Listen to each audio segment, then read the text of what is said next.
বৈষম্য বিরোধী ছাত্র আন্দোলনের পর দেশকে নতুনভাবে স্বৈরাচার মুক্ত করার পর 2024-এর এই নতুন স্বাধীনতার পর আমরা দেখতে পাচ্ছি আজকে অপমার দেশের জনতা জাতীয় মসজিদ বাইতুল মোকাররমে এসেছেন। লাখো লাখো জনতা বাইতুল মোকাররমে জুমার নামাজের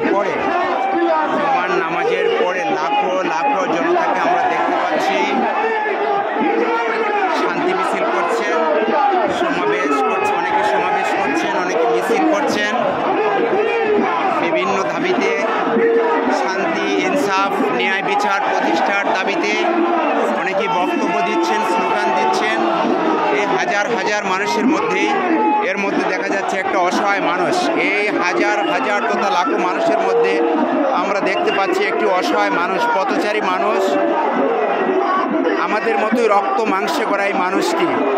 আমরা যতই ন্যায় বিচার, ইনসাফ এবং খেলাফত প্রতিষ্ঠা করি না কেন, কিন্তু আমাদেরকে অসহায় মানুষগুলোর জন্য ভাবতে হবে যারা এই রাস্তায় পড়ে থাকে। আমাদের মধ্যে সত্যিকার অর্থেই মনুষ্যত্ববোধ, মানবতাবোধ, মানবিকতা আগে প্রতিষ্ঠা করতে হবে, তাহলে এই মানুষগুলো এভাবে রাস্তায় পড়ে থাকবে না।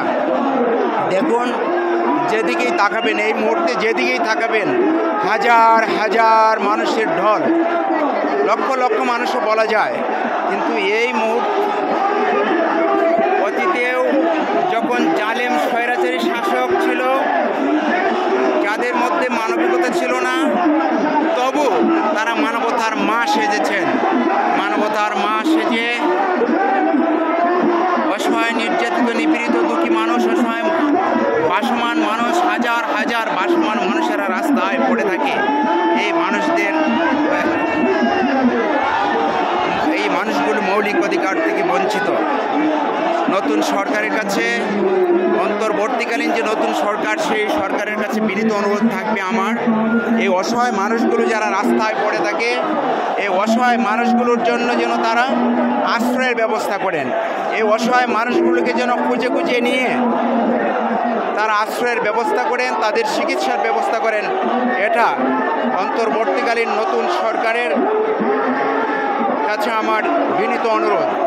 এবং আজকে যারা দেশকে নতুনভাবে স্বাধীন করার পর যারা বিভিন্ন ন্যায়, ইনসাফ প্রতিষ্ঠা করার জন্য, সুন্দর শান্তিপূর্ণ একটা রাষ্ট্র ব্যবস্থা প্রতিষ্ঠা করার জন্য যারা আন্দোলন করছেন, সংগ্রাম করছেন, আমাদের সবার আগে আমাদের মনুষ্যত্ববোধ তথা মানবিকতাকে জাগ্রত করতে হবে।